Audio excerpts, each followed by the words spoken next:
तर कसं आहे पब्लिक मला इथं 500 नोट सापडली, कुठं सापडली आणि कधी सापडली हे सगळं सांगतो, फक्त व्हिडिओ पाहिल्यापासून पहा. तर राम मित्रांनो, सॉल्व करतो आपल्या एक मिनी ब्लॉकमध्ये. सकाळी जोडून मी आंघोळ करून मी चाललो होतो, कारण की कांद्याचं रोप टाकत होतं. रोपाच्या रानात डान पाडत होतं म्हणून मी चाललो होतो खोरं आणण्यासाठी शेतात. तुम्हाला वाटत असेल मावल्यापेक्षा आता एक खोरं होतं, पण मला अजून एक खोर लागत होतं म्हणून मी ते आणण्यासाठी चाललो होतो. लगेच इलेक्ट्रिक स्कूटी घेऊन मी चाललो होतो शेताकडे. शेताकडे जाण्यासाठी आधी डांबरी रस्ता लागतो, लगेच दर्शिक पुढे गेलं का लगेच खड्ड्या खुड्ड्याचा रस्ता लागतो. या खड्ड्या खुड्ड्याच्या रस्त्यावर आता दर्शिक 20 स्पीड वाढली ना, तर चार्जिंगच्या गाडीचं खुळखुळाच होऊन जाईल म्हणलं. आखर शेवटी खड्ड्या खुड्ड्याचे रस्ते पार करून मी आलो आमच्या शेतात. बरंच वाढ इकडं तिकडं खोरं पाहिलं, मग कवा सापडलं. खोरं घेऊन लगेच घराकडे यायला लागलो. लय दिवस झाले बा म्हणलं दिनानंतपूर फाट्यावर नाही गेलो. म्हणलं या खड्ड्या खुड्ड्याच्या रस्त्या पारता तिकडून जावा म्हणलं. फाट्याला टर्न मारून लगेच घरी चाललो. गावाकडे जाणार रस्त्यावर मला लगेच 500 रुपये सापडली.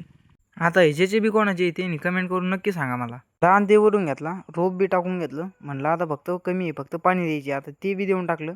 रोप गिफ्ट टाकणं झालं म्हणलं तर बाहेर निघून त्यात इकडे येऊन पाहिलं तर ट्रॅक्टरची टायली पलटी व्हायला होती. ज्या बी ट्रॅक्टरची टायली पलटी झाली ती होती आपल्या राहुल भाऊची. त्यात डबल गणी व्हायची, गाडी लगेच नालीत जाऊन बसली. डबल तिला बी काढा 4-5 जण बोलले. आकर शेवटी टायली काढण्यासाठी JCB बॉल लागली. ट्रॅक्टर मध्ये ड्रायव्हर सुद्धा मोकर होता, ते म्हणजे आकाश मालकर.